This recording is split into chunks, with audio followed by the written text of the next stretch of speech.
ओम शांति। आज बाबा की 6/3/2025 की साकार मुरली के महावाक्य हैं। मुरली का सार है, जैसे तुम आत्माओं को यह शरीर रूपी सिंहासन मिला है, ऐसे बाप भी इस दादा के सिंहासन पर विराजमान है। उन्हें अपना सिंहासन नहीं है। प्रश्न है, जिन बच्चों को ईश्वरीय संतान की स्मृति रहती है, उनकी निशानी क्या होगी? उत्तर है, उनका सच्चा लव एक बाप से होगा। ईश्वरीय संतान कभी भी लड़ेंगे झगड़ेंगे नहीं। उनकी कुदृष्टि कभी नहीं हो सकती। जब ब्रह्मा कुमार कुमारी अर्थात बहन भाई बनी तो गंदी दृष्टि जा नहीं सकती। गीत है, छोड़ भी दे आकाश सिंहासन। ओम शांति। अब बच्चे जानते हैं, बाबा ने आकाश सिंहासन छोड़कर अब दादा के तन को अपना सिंहासन बनाया है। वह छोड़कर यहाँ बैठे हैं। यह आकाश तत्व तो है जीव आत्माओं का सिंहासन। आत्माओं का सिंहासन है वह महातत्व, जहाँ तुम आत्माएं बिगर शरीर रहती हो। जैसे आकाश में सितारे खड़े हैं ना, वैसे तुम आत्माएं भी बहुत छोटी छोटी वहाँ रहती हो। आत्मा को दिव्य दृष्टि बिगर देखा नहीं जा सकता। तुम बच्चों को अभी यह ज्ञान है, जैसे स्टार कितना छोटा है, ऐसे आत्माएं भी बिंदी मिसल हैं। अब बाप ने सिंहासन तो छोड़ दिया है। बाप कहते हैं, तुम आत्माएं भी सिंहासन छोड़कर यहाँ इस शरीर को सिंहासन अपना बनाती हो। मुझे भी जरूर शरीर चाहिए। मुझे बुलाते ही हैं पुरानी दुनिया में। गीत है ना, दूर देश का रहने वाला, जिसकी तुम आत्माएं जहाँ रहती हो, वहाँ है तुम आत्माओं और बाबा का देश। फिर तुम स्वर्ग में जाते हो, जिसकी बाबा स्थापना कराते हैं। बाप खुद उस स्वर्ग में नहीं आते, खुद तो वाणी से परे वानप्रस्थ में जाकर रहते हैं।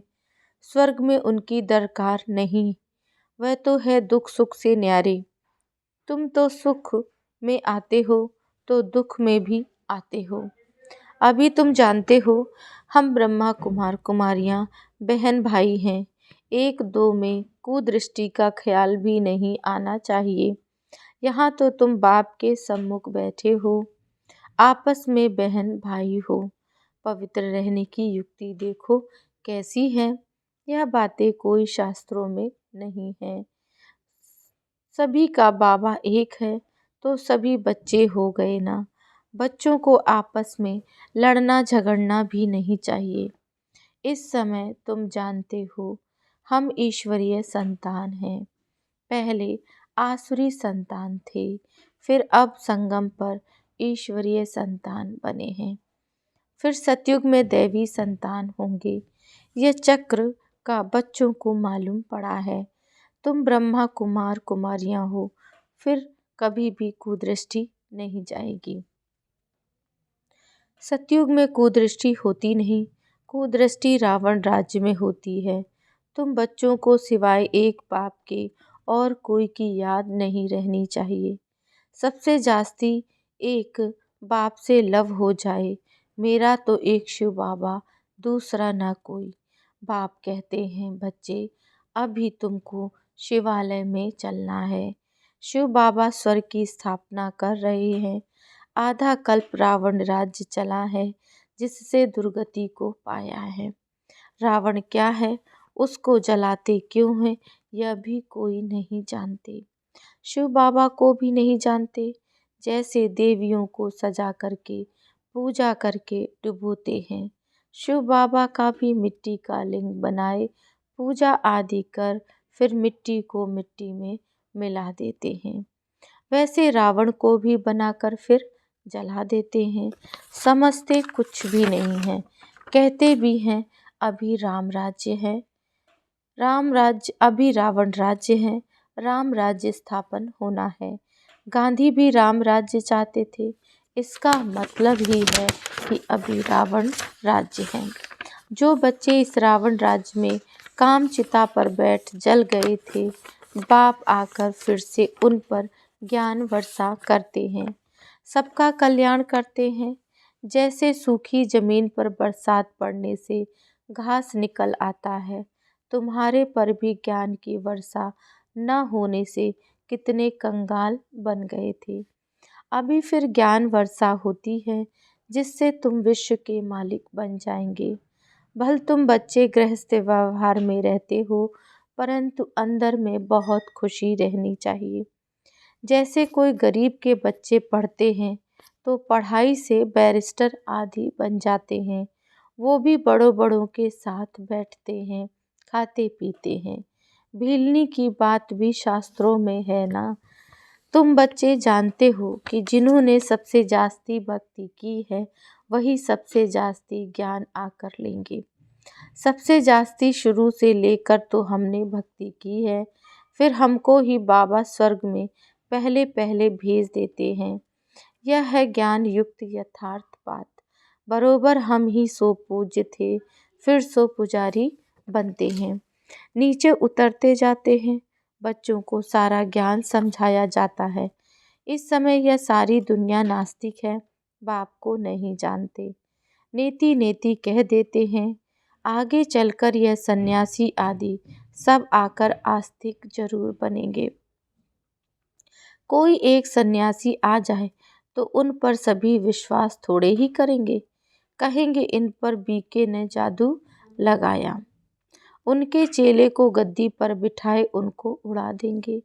ऐसे बहुत सन्यासी तुम्हारे पास आए हैं, फिर गुम हो जाते हैं। यह है बड़ा वंडरफुल ड्रामा। अभी तुम बच्चे आदि से लेकर अंत तक सब जानते हो। तुम्हारे में भी नंबरवार पुरुषार्थ अनुसार धारण कर सकते हैं।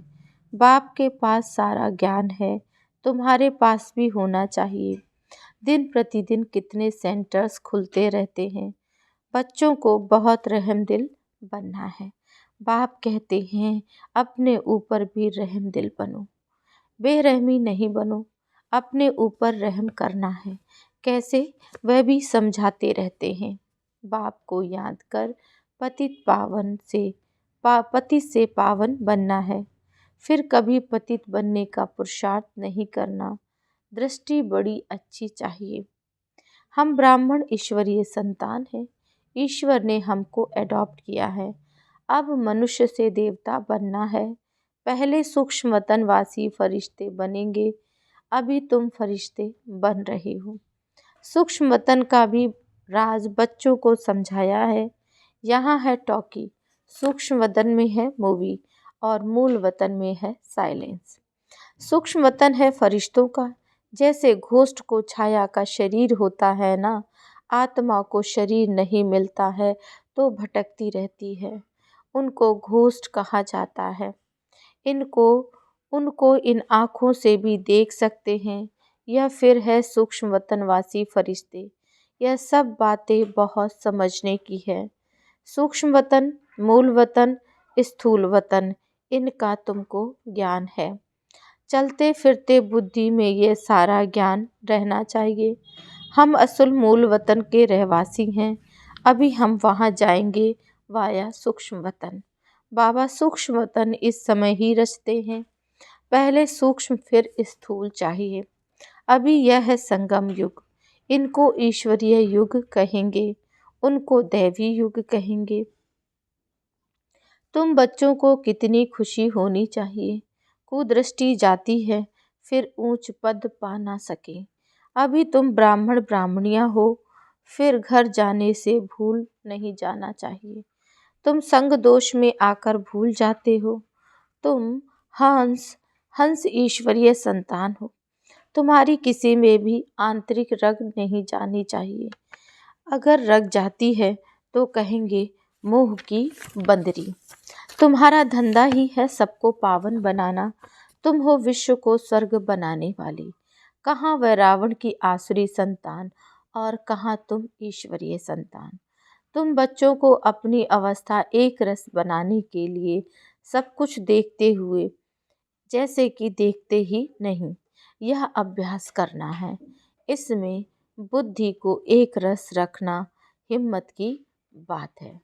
परफेक्ट होने में मेहनत तो लगती है, संपूर्ण बनने में टाइम चाहिए। जब कर्मातीत अवस्था हो तब वह दृष्टि बैठे, तब तक कुछ न कुछ खींच होती रहेगी। इसमें बिल्कुल उपराम होना पड़ता है। लाइन क्लियर चाहिए, देखते हुए जैसे तुम देखते ही नहीं। ऐसा अभ्यास जिसका होगा वही ऊंच पद पाएंगे। अभी वह अवस्था थोड़े ही है। सन्यासी तो इन बातों को समझते भी नहीं। यहाँ तो बड़ी मेहनत लगती है। तुम जानते हो, हम इस पुरानी दुनिया का सन्यास कर बैठे हैं। बस हमको अब स्वीट साइलेंस होम जाना है। और कोई की बुद्धि में नहीं है जितना तुम्हारी बुद्धि में है। तुम ही जानते हो अब वापस जाना है। शिव भगवान वाच भी है, वह पतित पावन लिबरेटर गाइड है। कृष्ण कोई गाइड नहीं। इस समय तुम भी सबको रास्ता बताना सीखते हो, इसलिए तुम्हारा नाम पांडव रखा है। तुम पांडवों की सेना है। अभी तुम देही अभिमानी बने हो, जानते हो अब वापस जाना है। यह पुराना शरीर छोड़ना है। सर्प का मिसाल है, भ्रमरी का मिसाल, यह सब है तुम्हारे इस समय के। तुम अभी प्रैक्टिकल में हो, वह तो यह धंधा कर ना सके। तुम जानते हो यह कब्रिस्तान है, अब फिर परिस्तान बनना है। तुम्हारे लिए सब दिन लकी हैं। तुम बच्चे सदैव लकी हो। गुरुवार के दिन बच्चों को स्कूल में बिठाते हैं, यह रस्म चली आती है। तुमको अभी वृक्षपति पढ़ाते हैं, यह वृक्षपति की दशा तुम्हारी जन्म जन्मांतर चलती है। यह है बेहद की दशा। भक्ति मार्ग में हद की दशाएं चलती हैं, अभी है बेहद की दशा। तो पूरी रीति मेहनत करनी चाहिए। लक्ष्मी नारायण कोई एक तो नहीं है, उन्हों की तो डिनाइस्टी होगी ना, जरूर बहुत राज्य करते होंगे। लक्ष्मी नारायण की सूर्यवंशी डिनाइस्टी का राज्य चला है। यह बातें भी तुम्हारी बुद्धि में हैं। तुम बच्चों को यह भी साक्षात्कार हुआ है कि कैसे राज तिलक देते हैं। सूर्यवंशी फिर चंद्रवंशी को कैसे राज्य देते हैं। माँ बाप बच्चे का पांव धोकर राज तिलक देते हैं, राज्य भाग्य देते हैं। यह साक्षात्कार आदि सब ड्रामा में नूंद है। इसमें तुम बच्चों को मूझने की दरकार नहीं है। तुम बाप को याद करो, सुदर्शन चक्रधारी बनो और दूसरों को भी बनाओ। तुम हो ब्रह्मा मुख वंशावली, सुदर्शन चक्रधारी सच्चे ब्राह्मण। शास्त्रों में सुदर्शन चक्र से कितनी हिंसाएं दिखाई हैं। तुम्हारा सारा कनेक्शन है गीता के साथ। गीता में ज्ञान भी है तो योग भी है। तुमको भी एक ही किताब बनाना चाहिए। योग का किताब अलग क्यों बनाना चाहिए, परंतु आजकल योग का बहुत नामाचार है, इसलिए नाम रखते हैं ताकि मनुष्य आकर समझे। आखिर यह भी समझेंगे कि योग एक बाप से लगाना है। जो सुनेंगे वह फिर अपने धर्म में आकर ऊंच पद पाएंगे। अच्छा, मीठे मीठे सिकिलदे बच्चों प्रति माता पिता बाप दादा का याद प्यार और गुड मॉर्निंग। रूहानी बाप की रूहानी बच्चों को नमस्ते। हम रूहानी बच्चों की रूहानी बाप दादा को नमस्ते। धारणा के लिए मुख्य सार है, अपने ऊपर आपे ही रहम करना है। अपनी दृष्टि बहुत अच्छी पवित्र रखनी है। ईश्वर ने मनुष्य से देवता बनाने के लिए अडॉप्ट किया है, इसलिए पतित बनने का कभी ख्याल भी न आए। दूसरी पॉइंट, संपूर्ण कर्मातीत अवस्था को प्राप्त करने के लिए सदा उपराम रहने का अभ्यास करना है। इस दुनिया में सब कुछ देखते हुए भी नहीं देखना है। इसी अभ्यास से अवस्था एक रस बनानी है। वरदान है, हर कदम में पद्मों की कमाई जमा करने वाले, सर्व खजानों से संपन्न व तृप्त आत्मा भव। जो बच्चे बाप की याद में रहकर हर कदम उठाते हैं, वह कदम कदम में पद्मों की कमाई जमा करते हैं। इस संगम पर ही पद्मों की कमाई की खान मिलती है। संगम युग है जमा करने का युग। अभी जितना जमा करना चाहो उतना कर सकते हो। एक कदम अर्थात एक सेकंड भी बिना जमा के ना जाए, अर्थात व्यर्थ ना जाए। सदा भंडारा भरपूर हो, अप्राप्त नहीं कोई वस्तु ब्राह्मणों के खजाने में। ऐसे संस्कार हों। जब अभी ऐसी तृप्त व संपन्न आत्मा बनेंगे तब भविष्य में अखुट खजानों के मालिक बनेंगे। स्लोगन है, कोई भी बात में अपसेट होने के बजाय नॉलेज फूल की सीट पर सेट रहो। मातेश्वरी जी के अनमोल महावाक्य। आधा कल्प ज्ञान ब्रह्मा का दिन, आधा कल्प भक्ति ब्रह्मा की रात। आधा कल्प है ब्रह्मा का दिन, आधा कल्प है ब्रह्मा की रात। अब रात पूरी हो सवेरा आना है। अब परमात्मा आकर अंधियारे की अंत कर सोजरे की आदि करता है। ज्ञान से है रोशनी, भक्ति से है अंधियारा। गीत में भी कहते हैं, इस पाप की दुनिया से दूर कहीं ले चल, चित चैन जहाँ पावे। दुनिया यह है बेचैन दुनिया, जहाँ चैन नहीं है। मुक्ति में है चैन, मुक्ति में ना है चैन ना है बेचैन। सतयुग त्रेता है चैन की दुनिया। जिस सुख धाम को सभी याद करते हैं, तो अब तुम चैन की दुनिया में चल रहे हो। वहाँ कोई अपवित्र आत्मा जा नहीं सकती। वह है अंत में धर्मराज के डंडे खाए, कर्म बंधन से मुक्त हो शुद्ध संस्कार ले जाते हैं।